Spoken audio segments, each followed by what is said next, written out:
Taong 2036, isang civil war ang sumiklab sa pagitan ng mga Russian insurgents sa pangunguna ng isang criminal warlord na nagngangalang Viktor Koval laban sa mga local resistance ng Ukraine, habang ang US troops naman ay nakatalaga bilang peacekeeper ng magkabilang panig. Sa isinagawang operasyon, ang mga sundalong Amerikano kasama ang mga robotic na sundalo na tinatawag na GUMPs ay tinambangan ng mga rebelde. Nahigitan ang kanilang bilang, sila ay na-corner, at ang mga GUMPs ay madaling winasak ng kalaban. Habang ang mga sundalong Amerikano ay nagpupumilit na makatakas, si First Lieutenant Harp na isang drone pilot ay napansin ang kahina-hinalang sasakyan na paparating sa mga sundalo at iniulat ito kay Miller. Isinasaalang-alang ito bilang isang banta, kaya humingi siya ng pahintulot na maglunsad ng isang missile strike, ngunit tumanggi si Miller dahil kasalukuyang natrap ang dalawa sa kanyang mga tauhan. Sinabihan ni Harp ang kanyang partner na si Bale na humingi ng kumpirmiso kay Captain Bryden kung maglulunsad ba sila ng airstrike, subalit tinanggihan din ng kapitan ang kanyang kahilingan. Gayunpaman, sinuway ni Harp ang utos ng kanyang mga nakatataas at tinuloy pa ring ilunsad ang missile strike patungo sa sasakyan. Dahil doon, dalawa sa mga tauhan ni Miller ang kasamang nasawi sa pagsabog, na ikinagalit ng husto ni Miller. Sa kabila ng katotohanang nailigtas niya ang iba pang 38 sundalo, ang kanyang pagsuway sa isang direktang utos ay naging dahilan upang siya ay ipadala sa Camp Nathaniel, ang base militar ng US sa Ukraine. Ginawa ito ng mga nakakataas upang maramdaman ni Harp kung ano ang pakiramdam kung siya mismo ang nasa gitna ng digmaan. Pagdating sa kampo, nakilala ni Harp si Colonel Eckhart na nagpapaalala sa kanya na kung mabubuhay siya mula sa misyon, ibabalik siya sa hukbong himpapawid, ngunit kung siya ay mamatay, ang kanyang kwento ay magiging isang babala sa ibang mga piloto na huwag dapat sumaway at lumabag sa mga patakaran. Dumating siya sa isang gusali kung saan nakacharge ang mga sundalong robot. Nakilala ni Harp si Captain Leo na magiging superior niya sa Camp Nathaniel. Binanggit ni Leo ang mga outstanding record ni Harp sa militar at batid din nito ang plano ni Harp na magpakasal sa lalong madaling panahon. Agad binigyan ni Captain Leo si Harp ng misyon kung saan magkasama silang maghahatid ng mga bakuna sa isang klinik na nagkaroon ng outbreak ng kolera. Matapos lagdaan ng kasunduan, nagkwento si Leo tungkol kay Viktor Koval na responsable sa pagbomba sa Ukraine na pumatay ng higit sa 25,000 katao.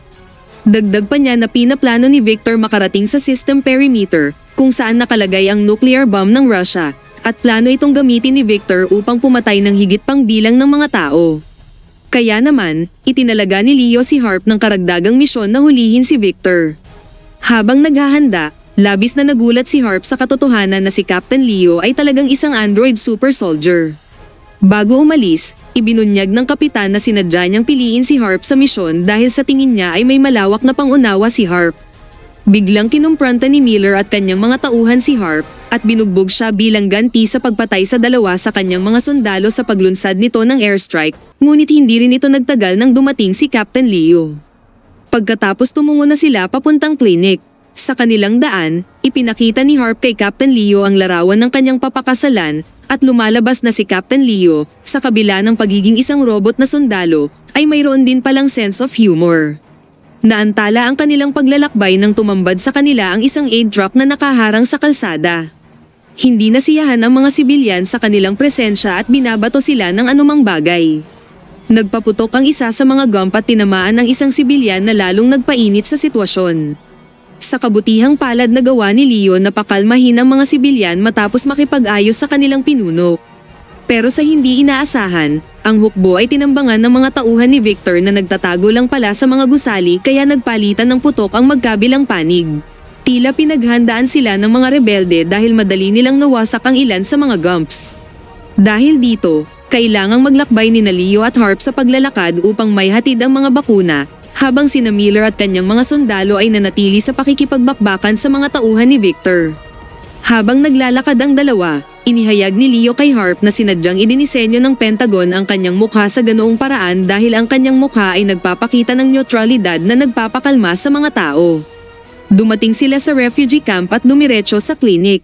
Habang inaabot ang mga bakuna sa doktor, isang sniper na inutusan ni Viktor ay nagtangka na patayin sina Leo at Harp ngunit pumalpak siya at sa halip ay tinamaan niya ang nurse.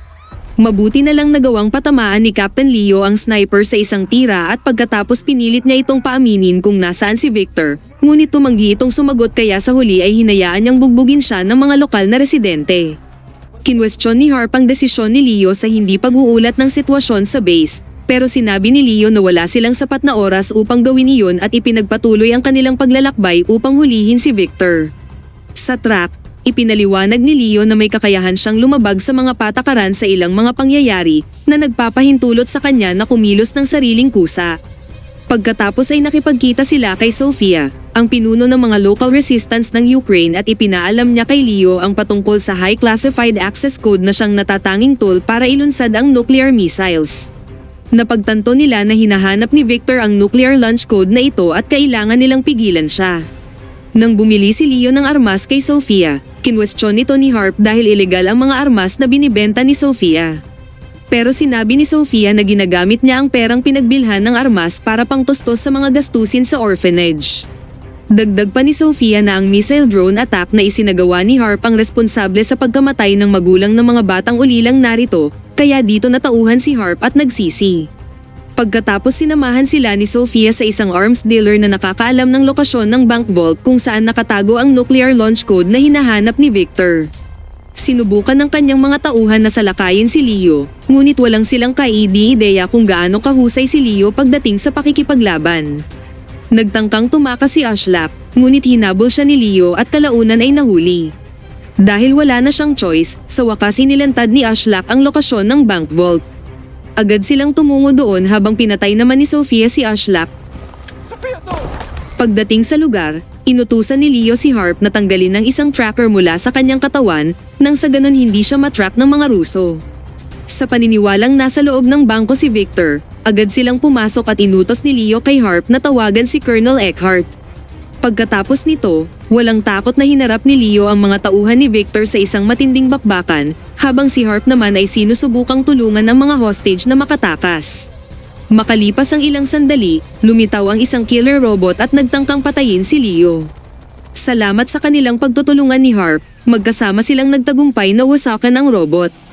Patuloy na hinahanap ni Leo si Victor at ang code, habang sa wakas ay nakontak na ni Harp si Colonel Eckhart at humiling siya ng backup.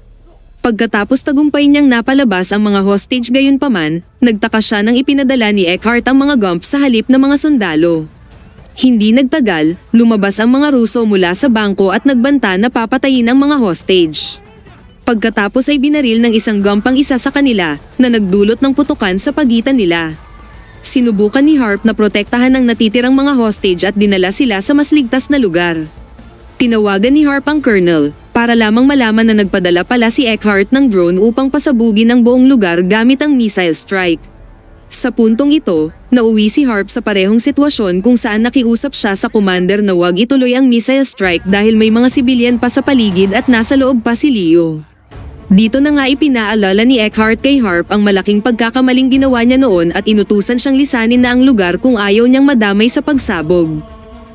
Sa kabilang banda, nakita ni Leo ang isang lalaki na sinusubukang tumakas dala-dala ang nuclear launch code. Binaril niya ito, ngunit nagawa pa rin itong makatakbo. Pagkatapos ng mahabang habulan, kalaunan ay naabutan din ni Leo ang rebelde at tagumpay na nakuha ang code. Balik sa headquarters, sinimulan na nitong ilunsad ang missile na winasak ang buong bangko. Sa puntong ito, naniniwala si Eckhart na sina Leo at Victor ay kapwa na patay sa pagsabog. Sa resulta ng missile strike, bumalik sa alaala ni Harp ang mga pangyayari noon nung sainuway niya ang utos ng kanyang commander. Dito niya lubos na pagtanto ang malaking pagkakamali na ginawa niya. Sa kabutihang palad nakaligtas si Leo sa pagsabog at muli silang nagsama ni Harp.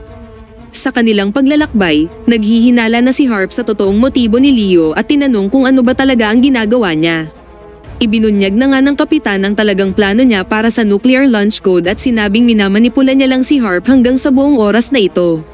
Inihayag niya rin na ang Android backup system na pinatanggal niya kanina kay Harp ay nagbibigay daan sa kanya upang talikuran ang mga utos ng lumikha sa kanya at magkaroon siya ng malayang paghatol na naaayon sa kanyang sariling opinyon. Dahil dito sa kabila ng pagiging Android niya ay hindi na siya pwedeng kontrolin ng sinumang tao.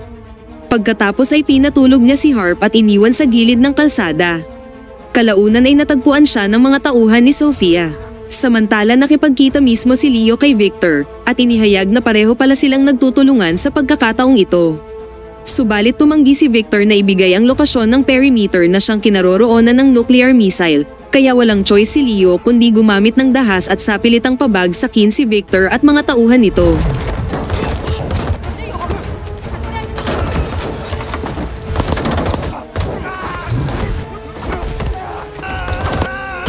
Napatay ni Leo si Victor at pagkatapos nalaman niya na ang lokasyon ng nuclear missile at agad na tumungo doon.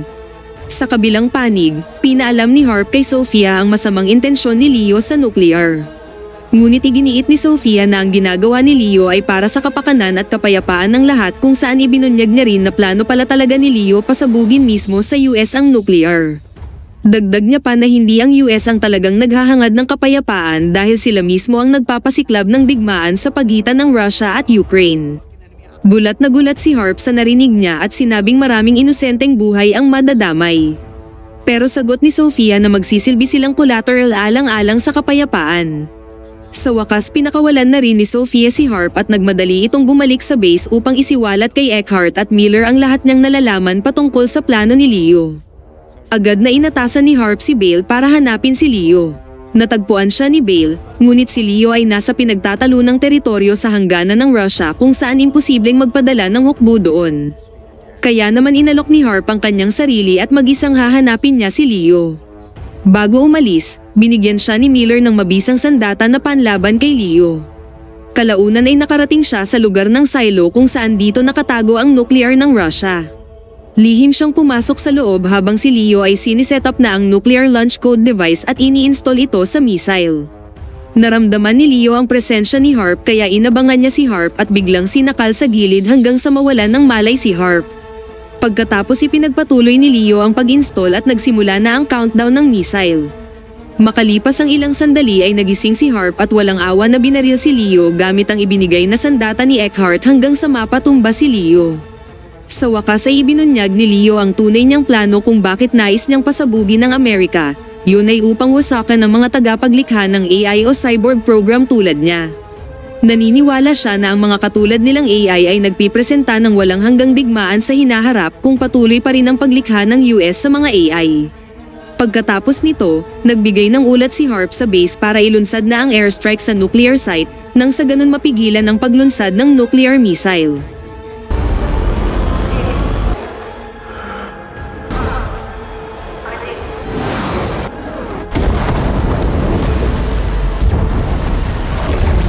Si Harp kahit papaano ay nagawang makatakas at bumalik na sa base.